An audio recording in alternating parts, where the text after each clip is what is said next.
pernah ada.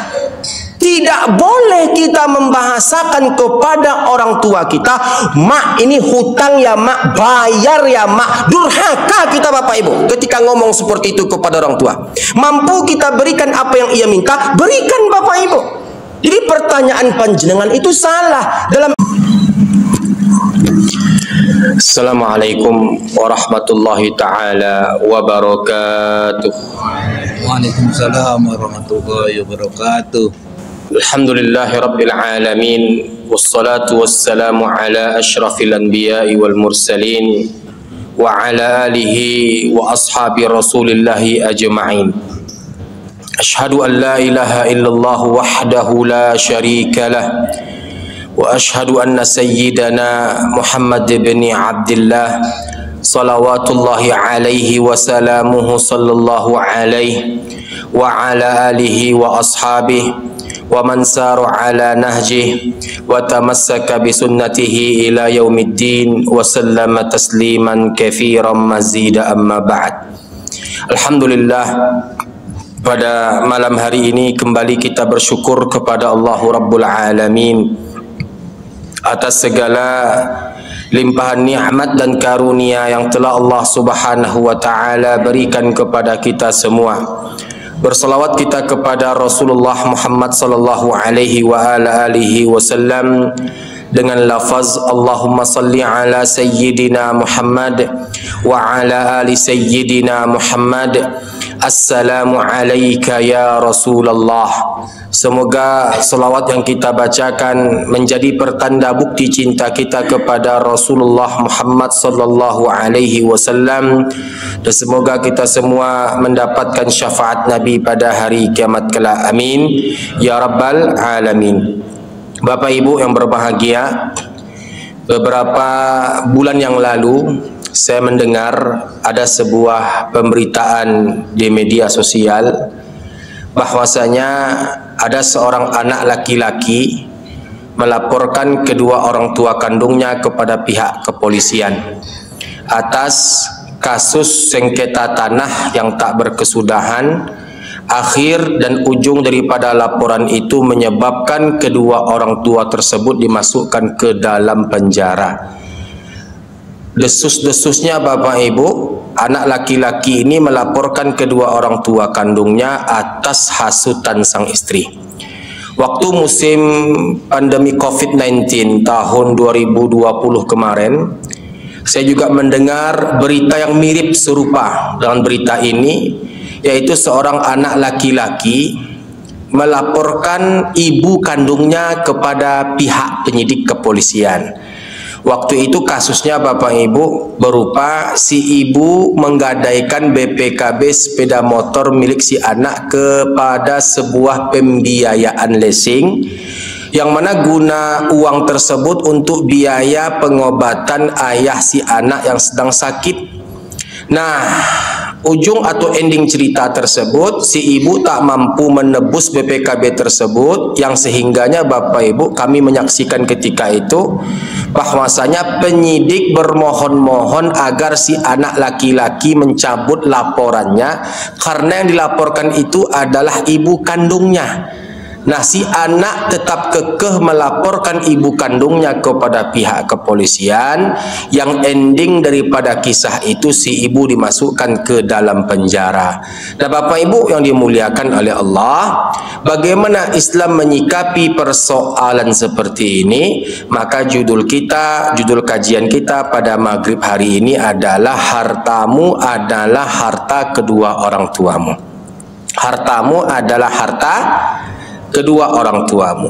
Bapak Ibu yang dimuliakan oleh Allah, Nabi alaihi salatu wassalam bersabda dalam sebuah hadis yang sahih yang diriwayatkan oleh Imam Abi Daud dalam Sunan Abi Daud. Nabi bersabda yang maknanya, sesungguhnya yang paling baik dimakan oleh seseorang itu adalah dari hasil jerih payahnya. Anak-anak kandung itu adalah hasil jerih payah kedua orang tua kandungnya. Bahkan Bapak Ibu, Al-Imam Ibnu Qudamah dalam kitab Al-Mughni jilid 2 halaman 91 edisi terjemahan itu mengatakan Bapak Ibu, bahkan memberikan perumpamaan contoh Bapak Ibu yang dimuliakan Allah. Contohnya adalah sebagai berikut. Contoh Bapak Ibu, saya pulang ke rumah orang tua saya. Saya pulang ke rumah orang tua saya Bapak Ibu. Lalu ketika saya kembali ke rumah saya, tanpa saya sengaja saya meninggalkan dompet di rumah orang tua saya.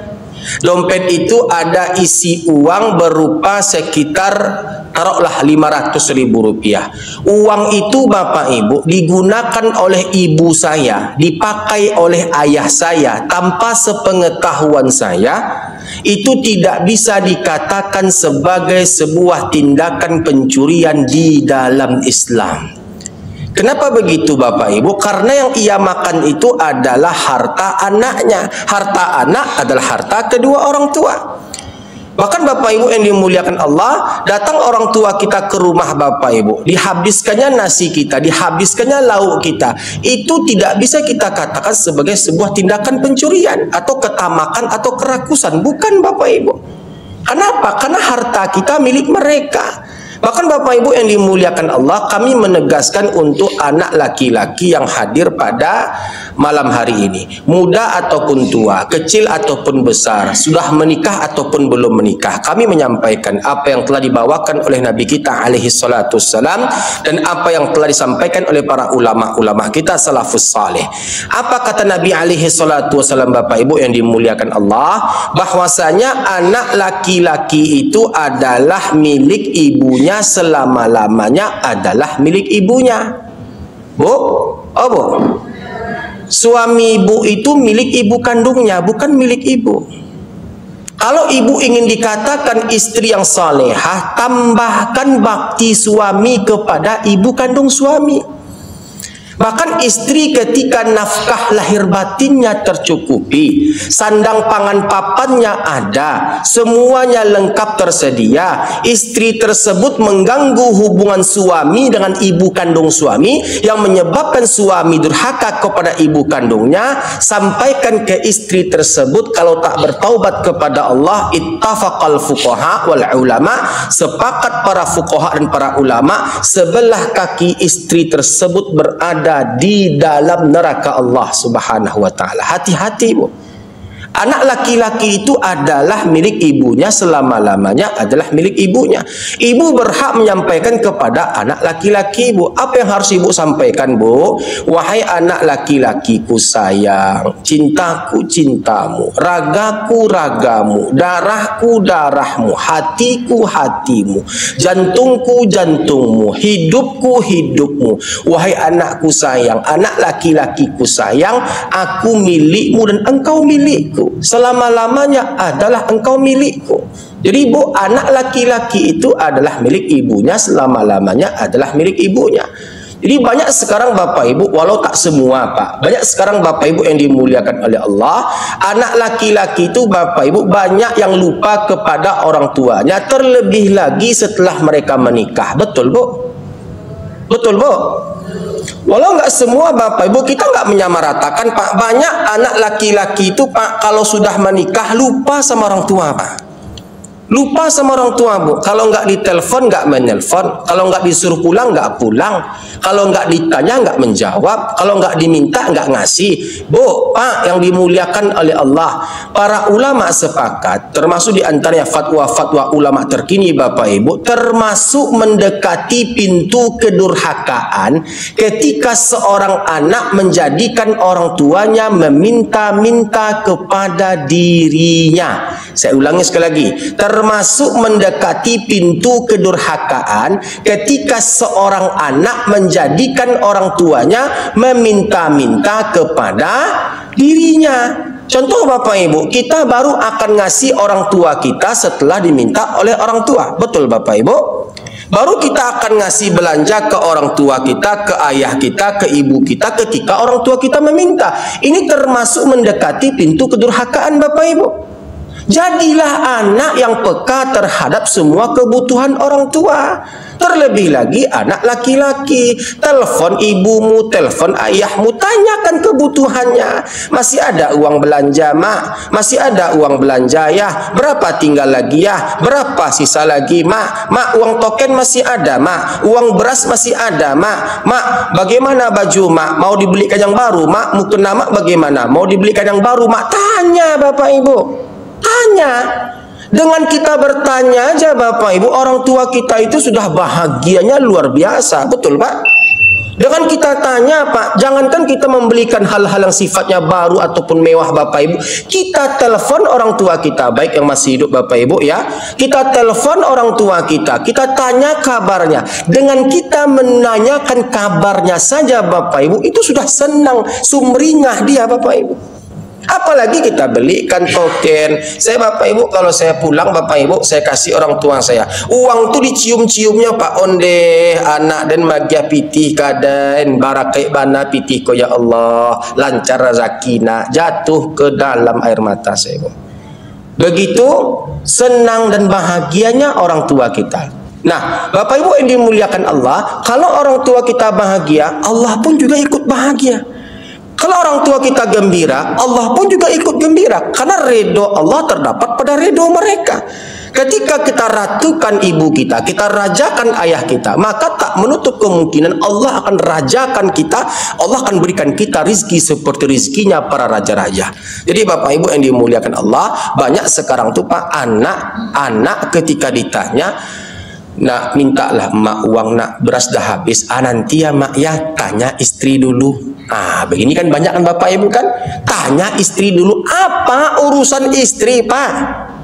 Nafkah istri kan ada, nafkah istri kan cukup. Istri nggak punya hak ngatur keuangan kita Pak, nggak ada hak Pak.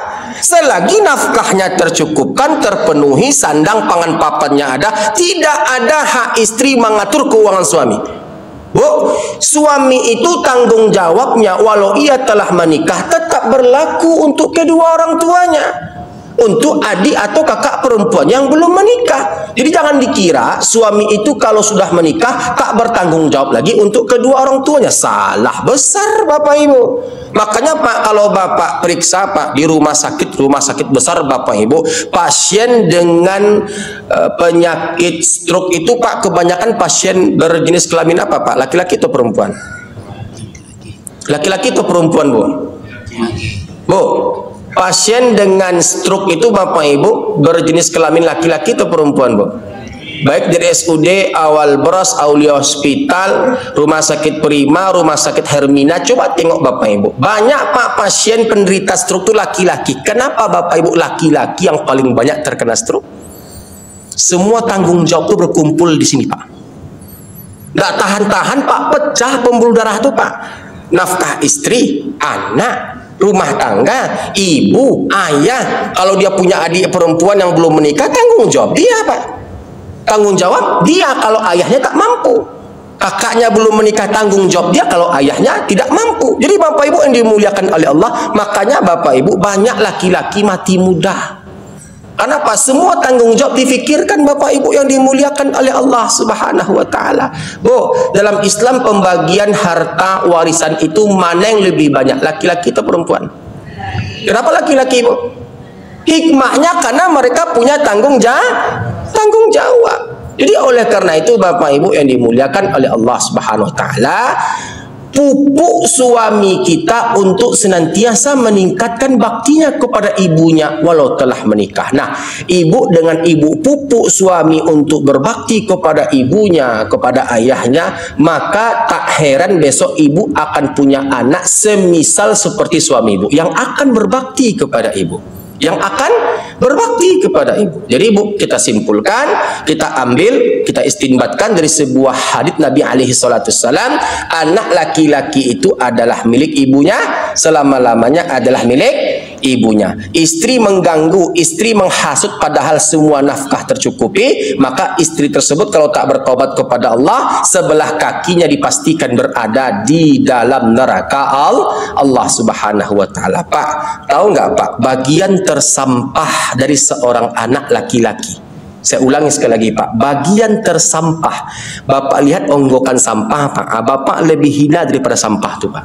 Bagian tersampah dari seorang anak laki-laki adalah dia lebih memilih membahagiakan perempuan yang baru ia kenal ketimbang membahagiakan perempuan yang telah berjuang melahirkannya, membesarkannya dengan penuh cinta dan kasih sayang.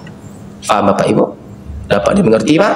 Artinya semua kita Pak, termasuk saya yang berceramah pada malam hari ini, kita tak lebih mulia daripada sampah Pak. Ketika apa? Ketika kita lebih memilih membahagiakan perempuan yang baru kita kenal, yaitu istri kita, ketimbang membahagiakan perempuan yang mengandung kita selama 9 bulan, robek dagingnya ketika melahirkan kita, berdarah-darah ketika melahirkan kita, menyusui kita selama 2 tahun, mencebokkan kotoran kita, menyekolahkan kita sampai kita sukses seperti sekarang. Nah, jadi oleh karena itu, wahai anak laki-laki, ibumu adalah milikmu dan engkau adalah milik ibumu. Kalau engkau masih memiliki ibu, maka engkau besarkan hatinya, engkau besarkan jiwanya, engkau tanya kabarnya, engkau belikan ia barang-barang yang ia sukai kalau engkau mampu. Sungguhnya ketika itu engkau lakukan, maka surga akan semakin dekat untukmu dan akan menjadi milikmu. Pernah pada suatu kejadian Bapak Ibu, saya waktu itu ditanya oleh salah seorang jemaah waktu saya ngisi kajian di Umbansari Bapak Ibu, Rumbai sana. Pertanyaannya Bapak Ibu lebih kurang seperti ini. Waktu itu di sesi terakhir kajian, sebelum kami menutup kajian dengan doa kafaratul majelis, ada seorang jemaah bertanya, Assalamualaikum Ustaz. Waalaikumsalam. Ustaz, saya perkenalkan diri terlebih dahulu. Saya Fulan bin Fulan. Ya, saya alhamdulillah Allah cukupkan rizki, Allah berikan nikmat yang cukup banyak. Saya kerja di PT Pertamina Hulu Rokan, PHR Bapak Ibu. Saya karyawan sebelumnya Chevron, lalu dialihkan ke PHR. Jabatan cukup strategis, gaji ada, tunjangan ada. Pokoknya cukup Ustaz, untuk anak-anak cukup. Istri saya ASN yang bekerja di kantor Gubernur Riau. Artinya suami istri bekerja Bapak Ibu. Nah Ustaz, yang menjadi pertanyaannya adalah saya punya orang tua, saya punya ibu, saya punya ayah, sudah tua pastinya, dan berdomisili tinggal di Batu Sangkar, Sumatera Barat. Ibu tahu Salim Pawang Bu? Tahu Pak Salim Pawang Pak? Salim Pawang itu daerah Batu Sangkar yang arah ke Ombilin Bapak Ibu kalau saya nggak salah. Salim Pawang kalau nggak salah ketika itu ia katakan kepada saya. Jadi saya punya orang tua berdomisili di Batu Sangkar. Dalam hal ini ibu saya Ustadz ketika itu pinjam uang saya 10 juta rupiah. Saya ulangi, pinjam uang saya 10 juta rupiah. Yang mana guna pinjaman ini untuk biaya pengobatan ayah saya yang sedang sakit stroke. Bolak-balik Batu Sangkar Bukit Tinggi, Batu Sangkar Bukit Tinggi, kan ada tuh Pak rumah sakit stroke di Bukit Tinggi kan Pak. Nah, jadi ibunya minjam uang kepada si anak 10 juta rupiah, yang ibu tersebut berjanji akan mengembalikan pinjaman 10 juta tadi 3 bulan setelah musim panen tiba. Nah Ustadz, nyatanya Ustadz sudah setahun lamanya uang itu belum juga dikembalikan oleh ibu saya, sementara istri saya merepet-repet menagih uang itu segera untuk dikembalikan. Nah, kira-kira apa solusinya Pak Ustadz? Nah, kalau Bapak ditanya Pak dengan pertanyaan seperti ini Pak, apa kira-kira jawaban Bapak Pak? Ganti yang baru Pak. Berarti Bapak lebih ekstrem dari saya Pak. Apa kira-kira jawaban Bapak kalau ditanya seperti ini Pak? Yang dipinjam itu tak banyak Pak, 10 juta rupiah untuk biaya pengobatan ayahnya yang sedang sakit stroke.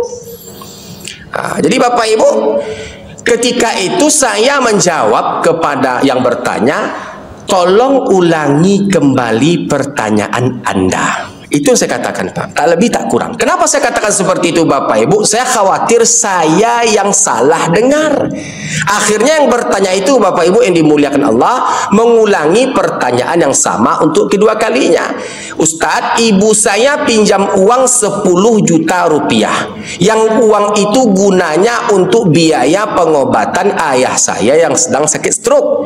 Janji uang itu dikembalikan 3 bulan setelah musim panen tiba. Nyatanya Ustadz sudah setahun berjalan, uang itu belum juga dikembalikan. Istri saya merepet marah-marah menagih uang itu segera untuk dikembalikan. Bahkan pada pertanyaan yang kedua ini Bapak Ibu ada ancaman sedikit. Pak Ketua. Apa ancamannya?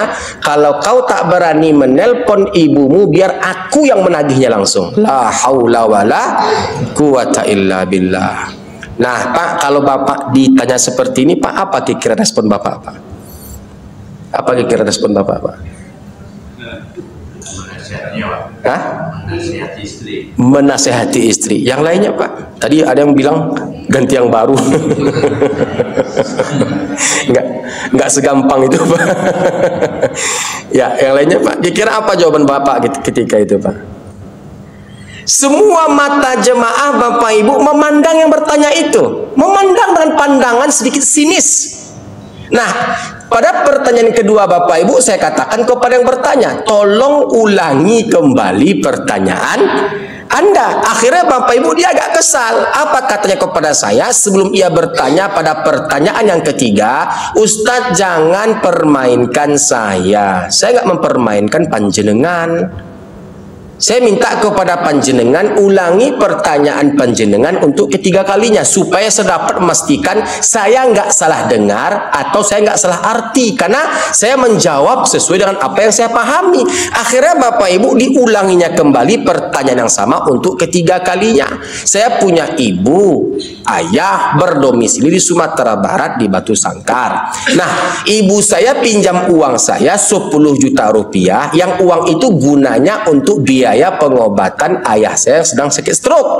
Nah, janji pengembalian 3 bulan, nyatanya setelah setahun berjalan uang itu belum juga dikembalikan oleh ibu saya. Istri saya merepet-repet menagih agar uang itu segera untuk dikembalikan. Kira-kira apa solusinya Ustadz? Apa kata saya ketika itu Pak kepada yang bertanya? Bapak Ibu, saya katakan kepada yang bertanya, tolong ulangi kembali pertanyaan Anda. Akhirnya dia berdiri Pak, dia berdiri Bu. Setelah itu dia pergi ke pintu, dia keluar, dia marah-marah Bapak Ibu. Saya katakan kepada bendahara masjid yang ketika itu kebetulan hadir, Pak tolong jemput Bapak itu, jangan sampai ia salah paham dengan saya.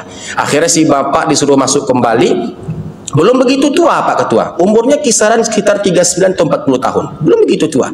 Jadi Bapak Ibu yang dimuliakan Allah, setelah masuk kembali saya katakan kepada yang bertanya, Mas, saya itu paham pertanyaan panjenengan Mas, saya paham, sangat-sangat paham Mas, sangat saya pahami apa yang panjenengan tanyakan. Cuman Mas, saya nggak bisa jawab. Saya paham Mas. Tadi jenengan itu bertanya kepada saya bahwasanya panjenengan itu punya kedua orang tua, tinggal di Sumatera Barat, tepatnya di Batu Sangkar. Nah, setelah itu panjenengan itu katakan kepada saya, ibunya panjenengan itu pinjam uang 10 juta rupiah, yang uang itu gunanya untuk biaya pengobatan ayahnya panjenengan yang sedang sakit. Janji 3 bulan setelah musim panen tiba, nyatanya sudah setahun uang itu belum juga dikembalikan oleh ibunya panjenengan. Saya paham Mas maksud panjenengan, paham artinya, paham konotasi pertanyaannya. Cuman Mas saya nggak bisa jawab. Makanya saya minta kepada jenengan untuk mengulangi pertanyaan yang sama sebanyak 3 kali. Karena pertanyaan jenengan itu salah Mas. Ya, kok salah Ustadz? Iya, salah Mas. Dalam Al-Quran ataupun Al-Hadith, silakan jenengan cari satu ayat ataupun satu sabda Nabi yang mengatakan adanya orang tua berhutang uang kepada anak. Nggak ada Bapak Ibu. Tidak ada dalam Islam orang tua berhutang uang kepada anak. Tidak ada dan tidak akan pernah ada. Tidak boleh kita membahasakan kepada orang tua kita, mak ini hutang ya mak, bayar ya mak. Durhaka kita Bapak Ibu ketika ngomong seperti itu kepada orang tua. Mampu kita berikan apa yang ia minta, berikan Bapak Ibu. Jadi pertanyaan panjenengan itu salah. Dalam Islam tidak ada orang tua minjam uang kepada anak. Yang ada anak yang pinjam uang orang tua. Orang tua nggak ada pinjam uang anak. Kenapa? Engkau dirimu adalah milik kedua orang tuamu. Nabi kita bersabda, ketika itu dikisahkan ada seorang sahabat Nabi datang kepada Nabi alaihi salatu wassalam, ya Rasulullah, orang tuaku datang kepadaku meminta hartaku. Apa yang harus aku lakukan wahai Nabi? Maka Nabi katakan, anta wa maluka liwalidika. Engkau dan orang tuamu adalah, engkau dan hartamu adalah milik kedua orang tuamu. Nabi tegaskan Bapak Ibu, engkau hartamu adalah milik kedua orang tuamu. Jadi oleh karena itu Bapak Ibu yang dimuliakan Allah Subhanahu wa taala, anta wa maluka liwalidika. Engkau, hartamu yang engkau miliki adalah milik kedua orang tuamu. Bagaimana mungkin kita katakan bahwasanya orang tua itu berhutang uang kepada anak, sementara kita milik orang tua kita, Bapak Ibu yang dimuliakan oleh Allah Subhanahu wa taala. Kalau tadi jenengan bertanya kepada saya, yang pinjam uang itu adalah kakak kandungnya panjenengan, adik kandungnya panjenengan, iparnya panjenengan, pamannya panjenengan, tantenya panjenengan, saya akan jawab. Tapi tadi jenengan bertanya kepada saya, yang pinjam uang itu adalah ibu kandungnya panjenengan. Dalam Islam nggak ada mas orang tua berhutang uang kepada anak. Jadi Bu, ketika ada orang tua kita menelpon kita, Bapak Ibu, nah pinjamlah mak uang, nah mak butuh untuk beli mukena baru, sampaikan kepada orang tua kita, Bapak Ibu, mak nggak boleh ngomong seperti itu, uangku uangmu mak, aku adalah milikmu. Berapa kau minta mak? 1.500.000, 2 juta akan ku transfer kepada engkau mak. Sampaikan begitu Bapak Ibu. Kalau kita belum mampu memberikan apa yang orang tua kita minta, setidaknya jangan sedihkan hatinya. Janjikan kepada ia, mak doakan anakmu ini di rantau mak, agar bisa mengirim uang kepada engkau secepat mungkin. Doakan nanti kalau aku gajian akan ku transfer uang yang kau minta mak. Insya Allah Allah akan lapangkan rezeki kita Bapak Ibu yang dimuliakan oleh Allah Subhanahu wa taala. Barulah yang bertanya itu Bapak Ibu manggut-manggut paham. Nah, ditambah lagi jenengan itu anak laki-laki, tak pantas dan tak patut jenengan katakan ibunya jenengan itu pinjam uang kepada jenengan. Itu tanggung jawab panjenengan mas. Harusnya nggak perlu diminta, nggak perlu dipinjam. Jenengan tahu ayahnya jenengan itu sakit, ya pulang ke rumah, tanya kabarnya, lihat kondisinya, cium keningnya, cium tangannya, berikan uang untuknya, habis berikan lagi. Tidak pernah saya dapatkan cerita Bapak Ibu dari zaman dulu sampai zaman sekarang, anak ketika semakin berbakti kepada orang tua, semakin miskin, semakin melarat. Nggak pernah Bapak Ibu, nggak pernah. Sampai hari ini Bapak Ibu saya dengar cerita-cerita yang masyhur Bapak Ibu, anak ketika semakin berbakti kepada orang tuanya semakin sejahtera, semakin kaya, semakin apa? Semakin berbahagia dunia ataupun akhirat. Hatta sampai dengan orang-orang non-muslim sekalipun Bapak Ibu, ketika mereka berbakti kepada orang tua mereka, hidup mereka Allah bahagiakan untuk di dunia saja. Jadi Bapak Ibu, ketika anak membaktikan dirinya untuk orang tuanya, bakti jiwanya, bakti hartanya, bakti nafasnya, bakti dirinya, ia persembahkan untuk kedua orang tuanya, maka Allah akan berikan untuknya kesejahteraan, kebahagiaan dunia dan akhirat. Bu, Ibu pernah nggak mendengar cerita selama ini anak yang berbakti kepada orang tuanya hidupnya melarat ataupun bangkrut? Ada nggak Bu? Yang ada makin kaya. Contoh nyata aja Bapak Ibu. Bapak Ibu kenal Bas Rizal Koto Bapak Ibu? Tahu Pak? Orang-orang memanggilnya Basko. Ini kita ambil dan saya minta izin kepada yang terkait bila sampai video ini kepada beliau. Saya dengar beliau sangat berbakti kepada ibu kandung beliau. Sangat berbakti. Kisah beliau ini Bapak Ibu dituangkan dalam bentuk cerita yang sampai ke kami, dan bahkan kami pernah melihat langsung siaran di mana beliau ditanya oleh salah seorang presenter ketika itu rahasia kesuksesan beliau. Beliau jawab, kesuksesan beliau itu terletak pada doa ibu beliau. Waktu itu sempat Pak Basko yang baru-baru ini viral Bapak Ibu membangun sebuah mall besar di Padang sana. Namanya Basko apa nama itu Pak? Intinya dia termasuk orang Minang yang terbilang di negeri ini Bapak Ibu. Dia mengatakan dalam sebuah wawancara itu, waktu kecil katanya Bapak Ibu dia mendengar langsung waktu kecil ibunya itu meminjam beras kepada tetangga. Dikarenakan kemiskinan yang terjadi di tengah-tengah keluarga mereka, ibunya Bapak Ibu minjam beras kepada tetangga. Waktu itu Basko kecil pulang sekolah. Waktu itu dia belum makan, lapar mak, lebih kurang seperti ini yang saya dengar Bapak Ibu. Jadi ibunya minjam beras kepada tetangga. Tetangga itu ngomong ke ibunya Bapak Ibu lebih kurang seperti ini, kalau ndak ada bareh yang kadi makan, makan saya batu. Nah, itu Bapak Ibu. Ucapan tetangga itu kepada ibunya sebagai cambuk atas dirinya, yang sehingganya apa Bapak Ibu? Dia gigih, dia giat, dia gigih, dia giat, ditambah lagi dengan ikhtiar langit berupa doa ibunya. Allah berikan kebahagiaan, kesuksesan, kesejahteraan, kekayaan untuk di dunia. Jadi ibu kita tuh keramat itu Pak. Jangan main-main dengan ibu kita Pak. Sekali jatuh air matanya Pak, 7 lapis bumi, 7 lapis langit akan menghimpit kita Bapak Ibu. Sekali kita jatuhkan air matanya Pak, kita kecewakan hatinya, kita kecewakan dirinya, menangis ia karena perilaku kita, karena kelakuan kita, 7 lapis langit, 7 lapis bumi akan menghimpit, akan menimpa kita. Percayalah Pak. Saya Bapak Ibu dari tahun 2009 sampai tahun 2024 Bapak Ibu mentalkin orang, rata-rata Bapak Ibu anak yang durhaka kepada orang tuanya Pak, matinya susah. Matinya susah Bapak Ibu.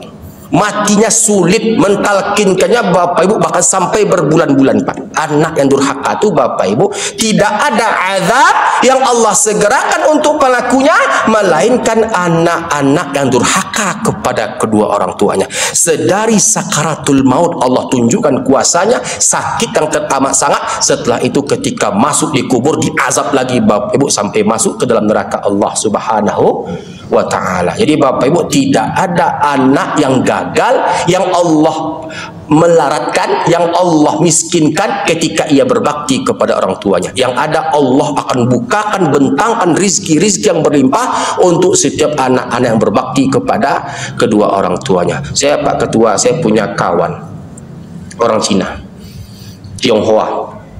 Dia punya toko, tidak usahlah saya bilang tokonya yang mana, di Jalan Nangka Bapak Ibu, toko spare part onderdil sepeda motor. Kalau saya bilang merek tokonya pasti Pak Ketua tahu orangnya siapa. Orang Cina Bapak Ibu. Saya cukup dekat dengan dia, saya cukup baik hubungan, karena kita akan bermuamalah kan bebas Pak sama siapa aja Pak, selagi dalam urusan dunia. Jadi Bapak Ibu waktu itu saya pagi-pagi datang Pak Ketua ke toko orang Cina ini.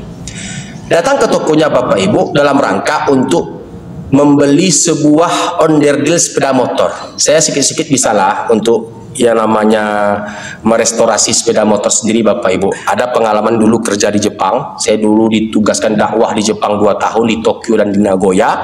Alhamdulillah saya cukup belajar otomotif di sana sama orang-orang Jepang. Alhamdulillah kepandaian itu saya bawa ke sini. Jadi Ustadz sekaligus mekanik. Nah, akan begitu Pak Ketua. Jadi Mas besok kalau sepeda motor antum rusak, teleponnya saya Mas. Asal ongkosnya cocok. Jadi Bapak Ibu, waktu itu saya beli sebuah onderdil sepeda motor. Datangnya agak kepagian Ketua. Datangnya agak kepagian. Nah Bapak Ibu yang dimuliakan Allah, waktu itu saya datang dekat-dekat 7:30. Si Kokoh itu bukanya sekitar jam 9 atau 9:04.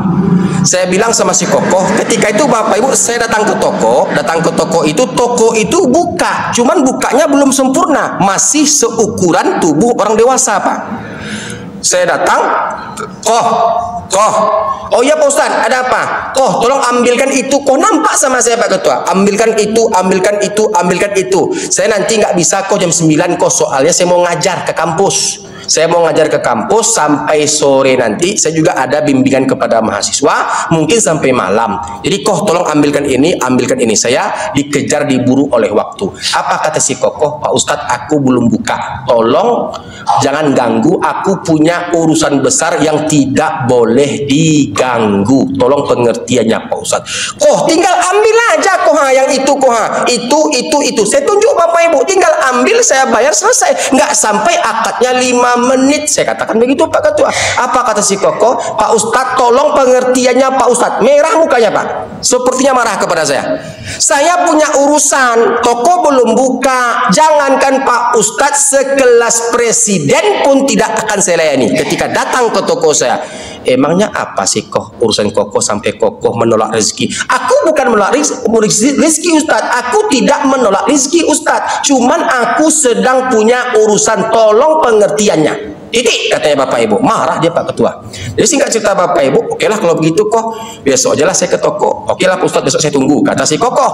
Nah Bapak Ibu, 2 langkah sebelum saya pulang, ternyata yang dimaksudkan urusan besar itu adalah si Kokoh menggendong ibunya Bapak Ibu.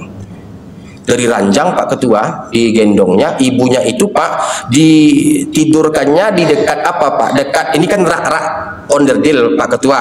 Di sebelah itu ada kamar. Saya nampak Bapak Ibu karena di ujung mata saya nampak ada pergerakan menggendong ibunya. Ibunya itu sudah tua. Kalau dari kulit dan wajahnya Bapak Ibu seperti kisaran umur 70-an. Lalu digendongnya, dibawanya ke kamar mandi. Saya tahu Bapak Ibu ia bawa ke kamar mandi karena saya dengar ada aktivitas air yang jatuh ke lantai, alias ada aktivitas mandi di situ. Artinya apa? Si Koko mengangkat ibunya dari kasur ke kamar mandi, memandikan ibunya Bapak Ibu. Ternyata itu yang dimaksud dengan urusan besar yang tak bisa diganggu, urusan penting yang nggak bisa diganggu. Saya Bapak Ibu ketika sambil memandikan ibunya tuh Bapak Ibu sayup-sayup saya dengar si Koko itu nyanyi dia pakai bahasa Mandarin Pak. Saya nggak ngerti Pak, entah apa yang dinyanyikannya ketika itu.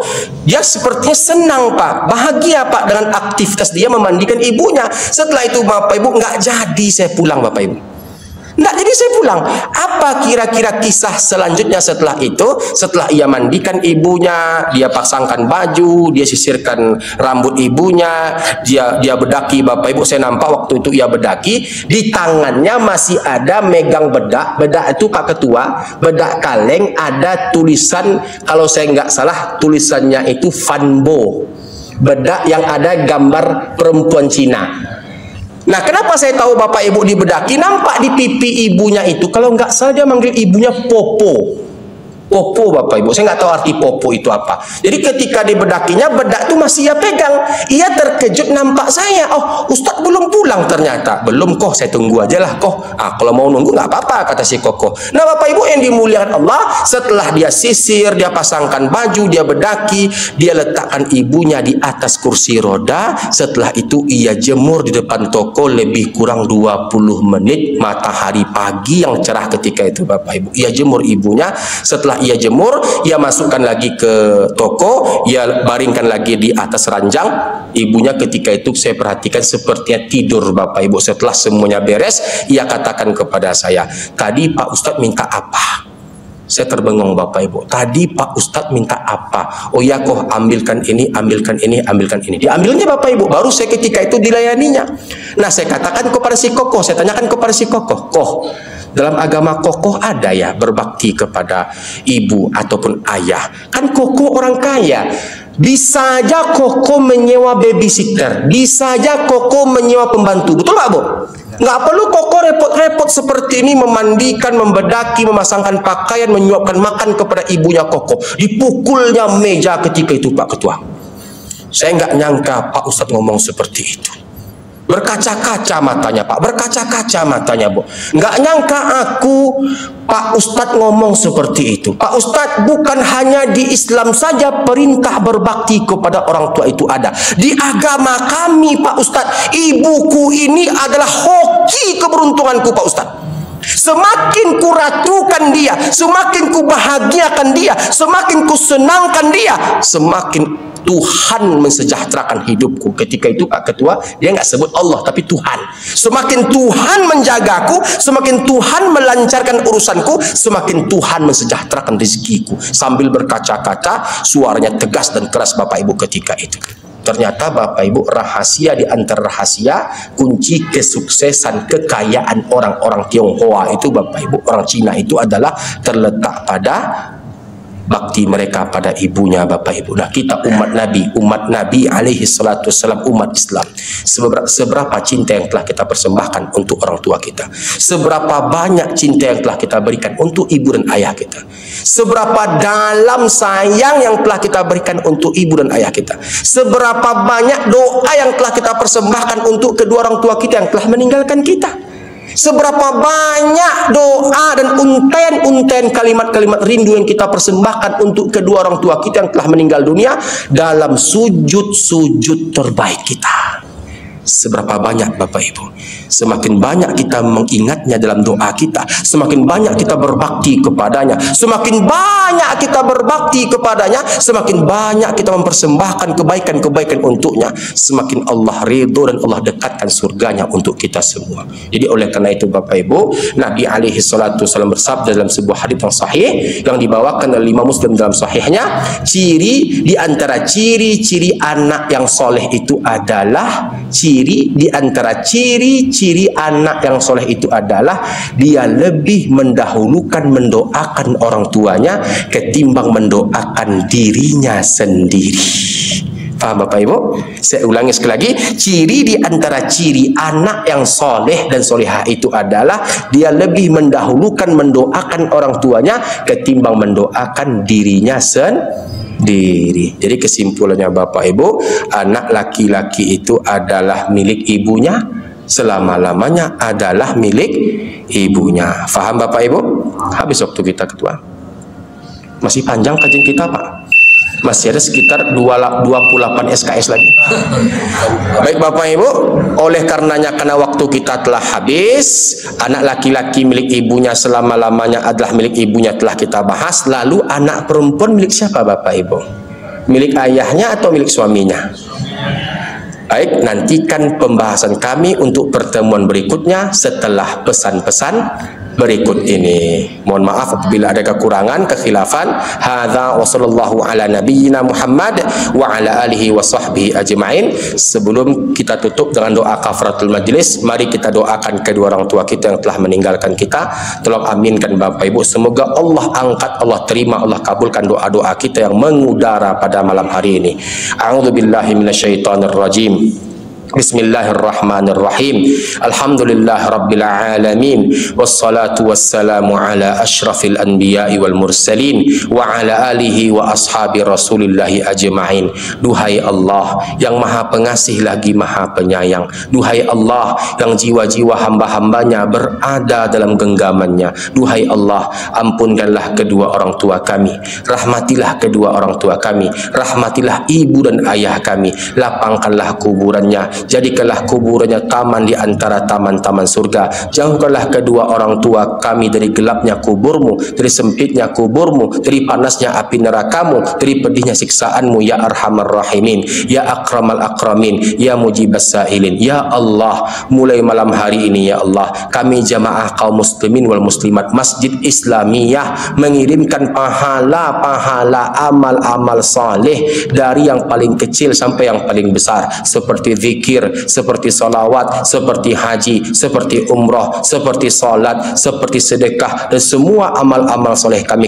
kirimkan pahalanya untuk kedua orang tua kami ya Allah. Rindu kami kepada orang tua kami ya Allah, pertemukan kami bersama mereka ya Allah nantinya di dalam surgamu, agar kami dapat mengecup keningnya, agar kami dapat membasuh kedua telapak kakinya, ya arhamar rahimin, ya hayyu ya qayyum bi rahmatika nastaghits. Rabbana atina fid dunya hasanah wa fil akhirati hasanah wa qina adzabannar walhamdulillah rabbil alamin. Subhanakallahumma bihamdihi, subhanakallahumma bihamdika, asyhadu an la ilaha illa anta, astaghfiruka wa atubu ilaih. Assalamu alaikum warahmatullahi taala wabarakatuh.